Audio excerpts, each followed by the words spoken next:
अस्सलामु अलैकुम वरहमतुल्लाहि वबरकातुहू। मोहतरम नाज़रीन,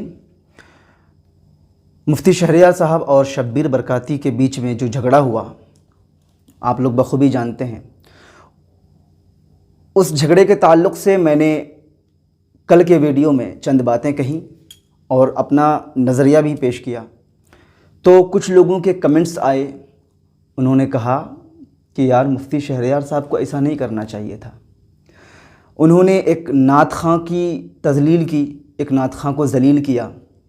मैं कहता हूँ भाई, इसे ज़लील करना नहीं कहते, इसे कहते हैं आईना दिखाना।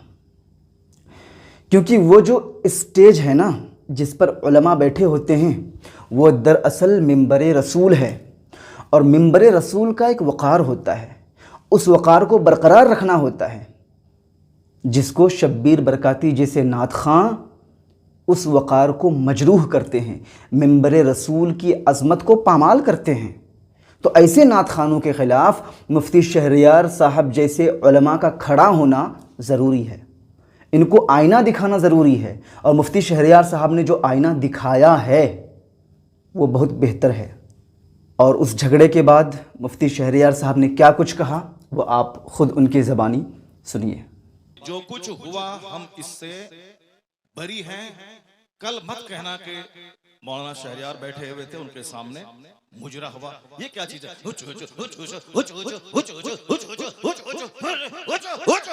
क्या है ये? क्या है ये? तुम लोग कल दियोबंदी हो जाओगे, मैं दावे से कहता हूं। और दियोबंदी कल मजाक उड़ाएगा पूर्णिया का।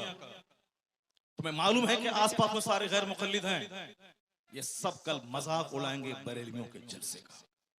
कहेंगे बरेलवियों का जलसा ये होता है, बरेलवियों का जलसा यही होता है। क्या चीज है? क्या ये नाथखानी है? यही नाथखानी है। ये इको हटा दो तो उसके बाद क्या? इको तुम हटा दो, मेरे मदरसे का बच्चा इससे अच्छी नात पढ़ता है, अरबी कॉलेज का बच्चा इससे अच्छी नात पढ़ता है। हुचुड़ हुचुड़ का नाम नाथखानी है। क्या किया तुमने? सुन्नियत को बदनाम किया, बरेलवियत को बदनाम किया, मसलक के आला हजरत को बदनाम किया। इसी का नाम जलसा है, इसी का नाम कॉन्फ्रेंस है, इसी का नाम सीरत का जलसा है। वो तो हम फंस गए मजमे में, हम बैठ गए। मुफ्ती जुबैर साहब भी फंस गए जो मजमे में बैठ गए। हम अपनी बराअत का इजहार करते हैं जो कुछ हुआ। मुफ्ती साहब किबला भी अपनी बराअत का इजहार करते हैं, ताकि कल मत बोलना कि मनाज़िर अहले सुन्नत काज़ी सीमांचल बैठे हुए थे उनके सामने मुजरा हो रहा था।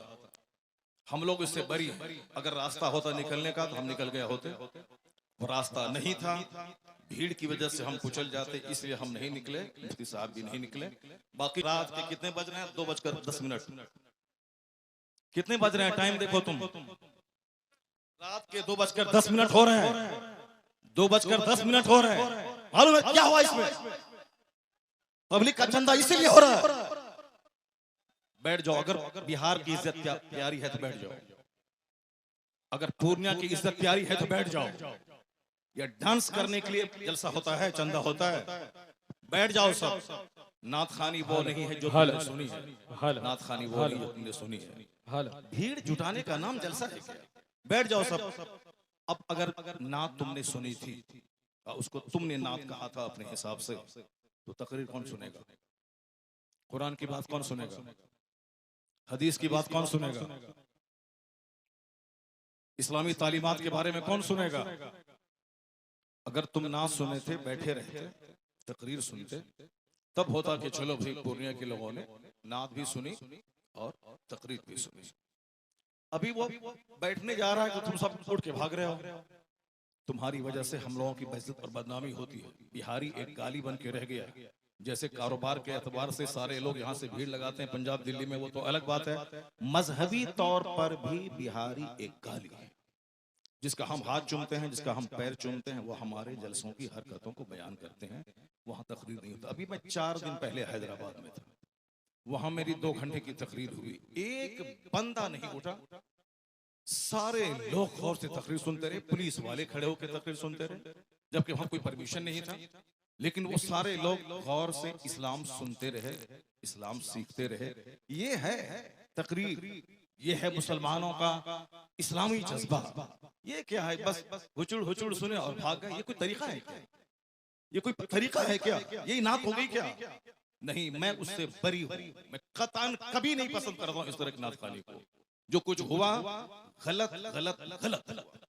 अब अगर जरा भी गैरत मौजूद है तो बैठ करके थोड़ी देर तकरीर सुन लो, कुरान हदीस की बात सुन लो जरा के बाद। और जो सारे लोग जोर से बोलें, दरूशी पढ़ें, अल्लाहुम्मा सल्ली अला सय्यदना व मौलाना मुहम्मदिन मअदनिल जूद वल करम व आलिहि व बारिक व सल्लिम सलातन व सलामन अलैका या रसूलल्लाह। इस तरह की मजलिसों से जब कुरान पाक की तिलावत होती है, कुरान पाक की तिलावत होनी चाहिए 1 घंटा, ताकि मुसलमानों का सीना हिल जाए, इनकी आंखें आंसू बहाएं। यहाँ कुरान पाक की तालीम के लिए मदरसा कायम होता है। मदरसे के जलसे में कुरान पाक की तालीम पे फोकस दिया जाता है। तो हमारे जलसे भी इस्लामिक इन्वायरमेंट में होते हैं। यहाँ मुस्तफा की हदीस सुनाई जाती है। ये बता दें कि तुम लोग यहाँ क्या सुनने के लिए आए थे? ये नंगे सर क्यों आए थे? क्या करने आए थे? सिर्फ शबीर बरकाती को सुनने आए थे? यहाँ जिसके साहब मर्तबे का ये आलम है कि बड़े बड़े उलमा जिनका हाथ चूमते हैं, उनकी कोई इज्जत नहीं है, और तुम साहब एक दुनियादार आदमी की ना सुन रहे हो। तुम्हें मालूम है तुम्हें क्या सब हो रहा है? तकरीर सुनो, हदीस सुनो, और अपने स्टेट और अपने डिस्ट्रिक्ट को बदनाम मत करो। ये जलसा है, कव्वाली की महफिल नहीं है। यहाँ कुरान पाक की तिलावत होती है, आधा घंटा तक कुरान पाक की तिलावत होनी चाहिए। सरकार दो जहां सलाम की हदीस पाक की रिवायत होनी चाहिए, इस्लामी तारीख बयान करनी चाहिए। अब जलसा शुरू हो रहा है, यहाँ से गौर से सुनो। अल्लाह तबारक व तआला हमको और आपको सारे मुसलमानों को जलसे की कद्र करने की तौफीक अता फरमाए। जरा एक बार जोर से बोलो सुभान अल्लाह, हाथ उठा के बोलो ला इलाहा इल्लल्लाह मुहम्मदुर रसूलुल्लाह सल्लल्लाहु अलैहि वसल्लम। कुंतुम खैरा उम्मतिन उखरिजत लिन्नास तअमुरूना बिल मारूफ व तनहौना अनिल मुनकर। तुम बेहतरीन उम्मत हो, तुम बेहतरीन उम्मत हो जो लोगों की तरफ भेजे गए हो, और तुम्हारी ड्यूटी है नेक राह पे चलना, नेकी का पैगाम देना, और तुम्हारी ड्यूटी है बुराइयों से रोकना। ज़कात, आपके खैरात, आपकी खैरात, आपके सदकात का क्या हमने इस्तेमाल किया? वो इसीलिए है, साहब नाते पाक पढ़ना इसीलिए है ताकि हमें मुस्तफा से मोहब्बत है, वरना सिर्फ नाते पाक पढ़ना ही हमारी गर्ज़ो कायस नहीं है। हमारा मकसद हयात है अल्लाह की इबादत करना। अल्लाह की इबादतों में क़यामत के दिन ये सवाल ही नहीं होगा कि तुमने नात पढ़ी या नहीं पढ़ी। सबसे पहला सवाल होगा, हुजूर फरमाते हैं इन्ना अव्वल मा युहासबु बिहिल अब्द यौमल क़यामति सलात। क़यामत के दिन सबसे पहला सवाल नमाज का होगा। फातिहा अच्छी चीज है, मगर नमाज उससे बड़ी चीज है। जलसा जुलूस अच्छा काम है, मगर नमाज पढ़ना उससे सबसे बड़ा काम है। मज़ारात की हाजिरी अच्छा काम है, मगर उससे बड़ा काम है नमाज पढ़ना। सरकार आला हजरत का जो मसलक है वो मसलक यही है कि हाँ, नफल को नफल का दर्जा दिया जाए, फर्ज को फर्ज का दर्जा दिया जाए, वाजिब को वाजिब का दर्जा दिया जाए। ऐसा नहीं कि नफल को फर्ज बना दिया जाए, ऐसा नहीं कि साहब जो गैर जरूरी है उसको जरूरी का दर्जा दे दिया जाए। मसलक आला हजरत यही है कि फातिहा नफल है, नफल की हैसियत हो, जुलूस नफल है, जुलूस मोहम्मदी की नफल की हैसियत रहे, और मज़ारात की हाजिरी नफल है, उसकी हैसियत नफल ऑप्शनल की होनी चाहिए। सबसे पहला जो फर्ज आजम है वो नमाज है, फर्ज आजम नमाज है। दूसरा सबसे बड़ा फर्ज व रोजा है, एक फर्ज आजम ज़कात है, एक फर्ज हज है। ये बेसिक चीजें हैं। क़यामत के दिन सवाल नमाज का होगा। कयामत के दिन सवाल रोजे का होगा, कयामत के दिन सवाल हज का होगा, कयामत के दिन सवाल ज़कात का होगा, कयामत के दिन सवाल अखलाक का होगा, कयामत के दिन सवाल फराइज़ वाजिबात का होगा। नवाफिल का सवाल नहीं होगा। अगर नवाफिल फर्ज के साथ मिल जाएं तो फिर उसका दर्जा और बुलंद हो जाएगा। लेकिन फर्ज को छोड़कर नफल बेवजन है, फर्ज को छोड़कर नफल खसो खाशाक की तरह है।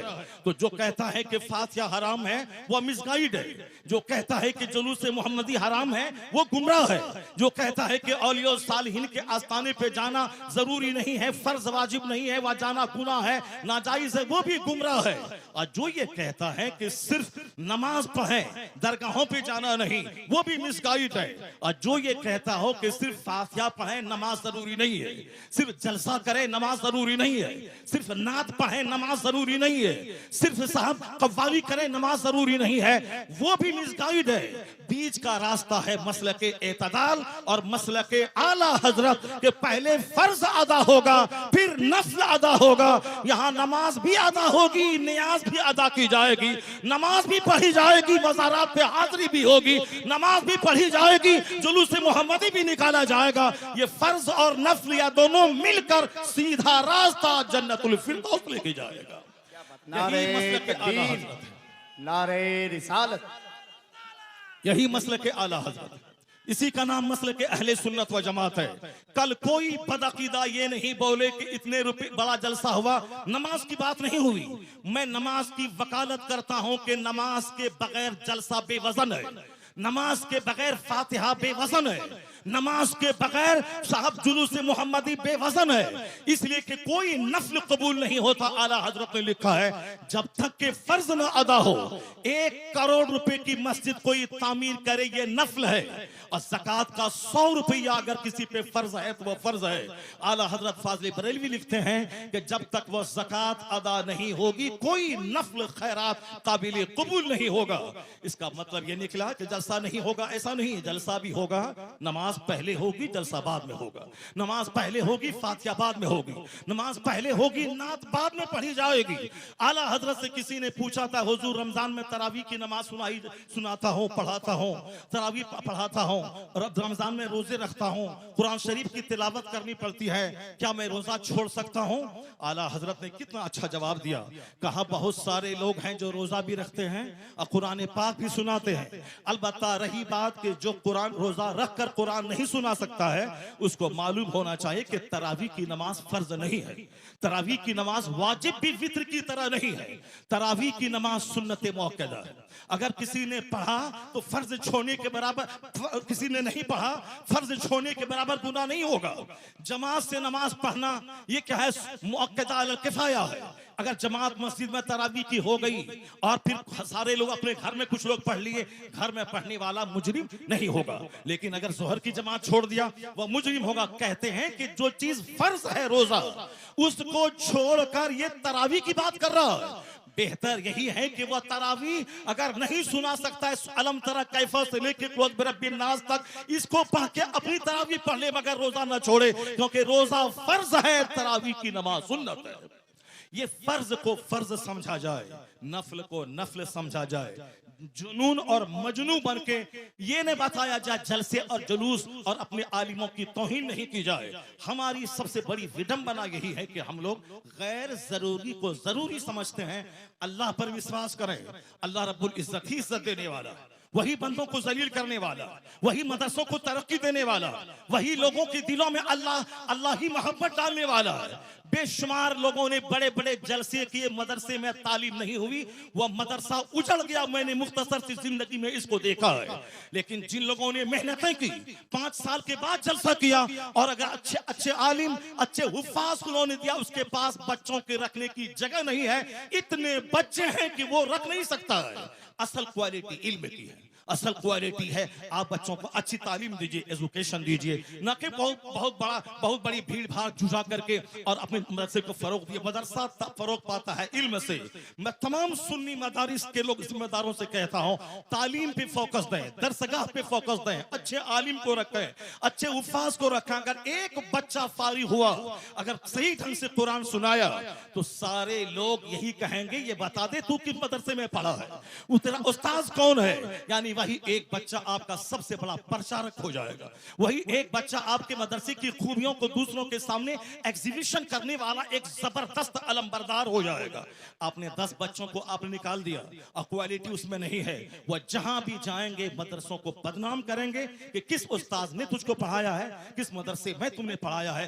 क्वालिटी पे जोर देना। बस आखिरी बात सुन ले, अभी मुसलमानों के चेहरे पे हवाइयां उड़ रही है कि हमारा मुस्तकबिल कैसा है, हमारा फ्यूचर कैसा है, हमारा आने वाला दिन कैसा है।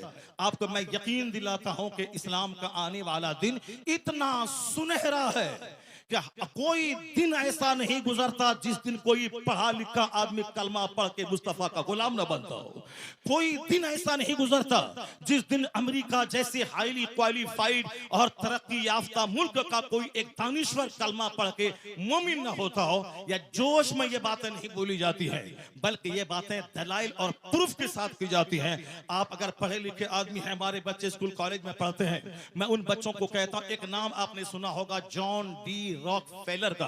हमारे शेख बैठे हुए हैं, शेख का दौरा लंदन होता है, हमारे हजरत का दौरा अमेरिका होता है, हमारे हजरत का दौरा अफ्रीका होता है। वह सारी दुनिया के हालात से बाखबर हैं। मैं अपने शेख को कहता हूं कि जॉन डी रॉकफेलर वह दुनिया का सबसे पहला अरबपति। आज की तारीख में बेशुमार अरबपति हैं, टाटा, बिरला, जिंदल, मित्तल, अडानी, अंबानी, ये सारे के सारे अरबपति हैं। लेकिन जॉन डी रॉकफेलर वह दुनिया का सबसे पहला अमेरिका का अरबपति, बिलियनियर, मिलियनियर नहीं बिलियनियर यानी अरबपति, जिनके पास खरबों की दौलत थी। 53 साल की उम्र में वो खरबपति बीमार हो गया। बीमार होने के बाद अब उनको लगा कि अब जैसे कि मैं मर जाऊंगा, जब मर ही जाऊंगा। अक्सर आजकल ये डिप्रेशन का मर्ज बढ़ रहा है, औरतों में भी और मर्दों में भी। औरतें भी कहती हैं कि अब मुझको ऐसा लगता है कि मैं मर जाऊंगा। मर्द भी कहते हैं कि थोड़ा सा बीमार हुआ, बुखार हुआ और लगता है कि जैसे कि अब मैं मर जाऊंगा। ये मरने की बात है। तो अब ठीक है, अच्छी बात है, मैं मर जाऊंगा, लेकिन मरने के बाद जहां जाऊंगा वहां के लिए तो काम बढ़ा देना चाहिए, वहां की इबादत बढ़ा देनी चाहिए। सिर्फ खौफ है कि मेरे बच्चों का क्या होगा, मेरी बच्ची का क्या होगा। नहीं, अक्लमंद वो है जिसको लगे कि अब मैं मर जाऊंगा तो उसको इबादत बढ़ा देनी चाहिए, सजदा बढ़ा देनी चाहिए, तिलावत बढ़ा देनी चाहिए, गुनाहों से सच्ची तौबा बढ़ा देनी चाहिए। ये होना चाहिए, ना के साथ बाल बच्चों के खौफ में मौत से घबराना चाहिए। वमन यतवक्कल अलल्लाहि फहुवा हस्बुह, जो अल्लाह पे भरोसा करता है अल्लाह उसके लिए काफी होता है। कुरान में आया है, ला तक़तुलू औलादकुम खश्यता इमलाक, गरीबी के डर से बच्चों को कत्ल मत करो, मैं तुझे भी रोजी देता हूं, तेरे बच्चों को भी रोजी दूंगा। रोजी देने वाला अल्लाह है। वो अमेरिका का खरबपति, उसने सोचा कि अब जब मुझको मर ही जाना है तो अब क्यों नहीं सदका तो खैरात करके मैं मरूं। अपनी दौलत का एक बड़ा पार्ट मेडिकल एक्सपर्ट के खर्च पे उन्होंने डोनेट किया कि नई नई बीमारियां और उसके इलाज और ट्रीटमेंट दरियाफ्त करने के पीछे मेरी दौलत का एक बड़ा हिस्सा खर्च होगा। उन्होंने एक स्कूल बनवाया, गरीबों, मिस्किनों, माजूरों, बेवाओं के बच्चे स्कूल में पढ़ेंगे, फ्री तालीम। उन्होंने एक बहुत बड़ा हिस्सा अपनी दौलत का हॉस्पिटल पे वक्फ किया। यहाँ गरीबों, मिस्किनों, माजूरों, कम पैसे वालों का इलाज होगा। यानी अपने पैसे को गरीबों के लिए, सोशल वेलफेयर के लिए, चैरिटी के लिए उन्होंने दरवाजा खोल दिया। उसको ऐसा महसूस हुआ 2-3 महीने के बाद कि अंदर से उसका कैंसर का जख्म हल्का हो रहा है। ये द टाइम्स ऑफ इंडिया जो हिंदुस्तान का अंग्रेजी अखबार है। हमारे बच्चे तो एमए करने के बाद भी एक जुमला अंग्रेजी नहीं बोलते हैं। जिसको होना था डीएम वो चपरासी की भी नहीं बन पाए, जिनको होना था साइंटिस्ट वो गली कूचे का दिल फेंक आशिक बन गया। अमेरिका का यहूदी 1-1 मिनट का सही इस्तेमाल करके दुनिया को माइक्रोफोन दे, दुनिया को हवाई जहाज दे, और हमारे वो बच्चे जिसके पास थी मेरिट डीएम बनने की, वो सिर्फ मोबाइल चला चला करके वो बच्चे हमारे गली कूचे के दिल फेंक आशिक बन गए, किसी काबिल नहीं रहे। एक बच्चा हिंदुस्तान का अगर आईएएस ऑफिसर बनता है तो 40 करोड़ मुसलमानों का कलेजा ठंडा हो जाता है। वो कमा के अपने बाप को देगा, मगर नाम पूरी मुस्लिम सोसाइटी का होता है। हमारी मेजॉरिटी हमारे नौजवानों की मोबाइल चला चला के डीएम तो नहीं बनी, अलबत्ता अपनी जवानी में आग लगा दी, अपनी सोच और फिक्र में आग लगा दी, अपनी अपनी अपनी सेहत को तबाह बर्बाद कर दिया, अपने खानदान की नाक मिट्टी में मिला बुनियादी मोबाइल का इस्तेमाल जरूरतन हो, 24 घंटे उसमें घुस के न रहे। टॉयलेट का इस्तेमाल जरूरत हो, 24 घंटे टॉयलेट में घुसने वाला तबाह बर्बाद हो जाएगा, सेहत खत्म हो जाएगी। यहूदी एक एक मिनट को कीमती समझते हैं, तो जलील कौम दुनिया में सबसे मालदार कौम है। जबकि नमाजों की पाबंदी हमें वक्त की कदर सिखाती है, जबकि सहर और इफ्तार का सिस्टम वक्त की कदर सिखाता है, जबकि ज़कात का मैनेज हमें एक एक मिनट को कीमती समझने का पैगाम देता है। 1 मिनट पहले दाना हलाल, 1 मिनट के बाद दाना हराम, ये हमें पंक्चुअलिटी सिखाता है। मगर अक्ल रहे तब न इन बातों पे हम गौर करें। हमारे पास तो गुस्सा बहुत ज्यादा है, हमारे पास जज्बात बहुत ज्यादा है, हमारे पास सब छोटी फिक्री की वजह से हम जो लायक थे उस लायक नहीं बन पाए। अमेरिका का खरबपति, उन्होंने दौलतों का एक बड़ा हिस्सा स्कूल पे, हॉस्पिटल पे, गरीबों के राशन के किट पे और मेडिकल एक्सपर्ट की टीम बैठा के, ताकि नई बीमारियों का इलाज खोज करने के लिए वह टीम खास रहे। उनको ऐसा लगा जब से वो चैरिटी सदका तो खैरात का काम शुरू किया, अंदर से उसके बदन का जो कैंसर था उसका मर्ज दूर होने लगा। 4 महीने के बाद उन्होंने टेस्ट करवाया, उसके अंदर का कैंसर खत्म हो चुका था। अब वो शख्स दुनिया वालों को बताया कि दुनिया वाला गवाह रहे, दुनिया वाला गवाह रहे कि चैरिटी से बीमारी का इलाज होता है, सदका से बीमारी का इलाज होता है, खैरात से बीमारी का इलाज होता है। उन्होंने कहा खैरात से बीमारी का इलाज, बीमारी के इलाज के जितने तरीके हैं उसमें सबसे बड़ा तरीका यह भी है कि चैरिटी और खैरात से बीमारीजों का इलाज होता है। सदका तो खैरात से मरीज सेहतमंद होते हैं, सदका तो खैरात से मरीज सेहतयाब होते हैं, सदका तो खैरात से मरीज सेहतयाब होते हैं। उन्होंने सारी दुनिया को बताया। हमारे शेख आ गए, एक दूसरे शेख की आमद हो गई, जो बरकाती खानवादे के शेख हैं, वो आ गए और शहजादे आला हजरत यहाँ बैठे हुए हैं। बस मेरी गुफ्तगू खत्म होने वाली है, उसको गौर से सुनेंगे। तो हम पूरे हिंदुस्तान में जाते हैं, पूरे मुसलमानों का दर्द सीने में मौजूद है, कहाँ क्या हालात हैं वहां उस हालात का मुशाहिदा करते हैं। तो हम अपने गुस्से के मुजाहरे के लिए नफ्स की तस्कीर की खातिर नहीं देते हैं, सिर्फ मिल्लत के लिए, कौम के लिए, मसलक के लिए हम अपने लोगों के सामने अपनी कमजोरी बयान करते हैं। जरा गौर से सुने, जब उन्होंने खरबपति ने कहा कि मेरा मर्ज अच्छा हुआ, इलाज के जितने तरीके हैं, एलोपैथिक, होम्योपैथिक, साहब जड़ी बूटी, आयुर्वेद में सब तरीके हैं इलाज के, मगर सदका तो खैरात इलाज का एक जबरदस्त तरीका है। तो जो बात जॉन डी रॉकफेलर ने आज कही, यही बात मुस्तफा ने 1400 साल पहले कही थी कि दावू मरदाकुम बिस्सदका व हस्सनु अम्वालकुम बिज़्ज़कात। मुस्तफा ने कहा अपने मरीजों का इलाज सदका करके क्या करो। तो आज 1400 साल के बाद अमेरिका का खरबपति अपने तजर्बे से दुनिया को बताया कि सदका से एक बीमार ठीक होता है। जो बात मुस्तफा ने 1400 साल पहले कही, वो अमेरिका का क्रिश्चियन जाती तजर्बे से बता दिया कि मुस्तफा का कौल सच्चा है, मुस्तफा का मजहब सच्चा है और खैरात से इलाज होता है। तो आज जैसे दानिश्वरों के बीच मुस्तफा की हदीस की सदाकत सामने आ रही है, कलमा पढ़ने वालों की तादाद में जबरदस्त इजाफा होता चला जा रहा है। इस्लाम कभी खतरे में नहीं था और आज भी खतरे में नहीं है। जैसे जैसे इल्म बढ़ रहा है, जैसे जैसे रिसर्च बढ़ रही है, जैसे जैसे तहकीक बढ़ रही है, वैसे वैसे मुस्तफ़ा के गुलामों की तादाद में इजाफा होता जा रहा है। इस्लाम के ताल्लुक से आप बेफिक्र हो जाएं, अपनी फिक्र करें कि मेरा मरते वक्त क्या होगा, मेरा कब्र में क्या होगा, मेरा हश्र में क्या होगा, कल अगर मैं मर गया तो मेरा क्या होगा। इस्लाम के बारे में ज्यादा फिक्र करने की जरूरत नहीं है। इस्लाम बहुत जिंदा और ताबिंदा मजहब है। पूरी दुनिया के हर गोशे में, हर खित्ते में इस्लामी चिराग रोशन हो रहा है।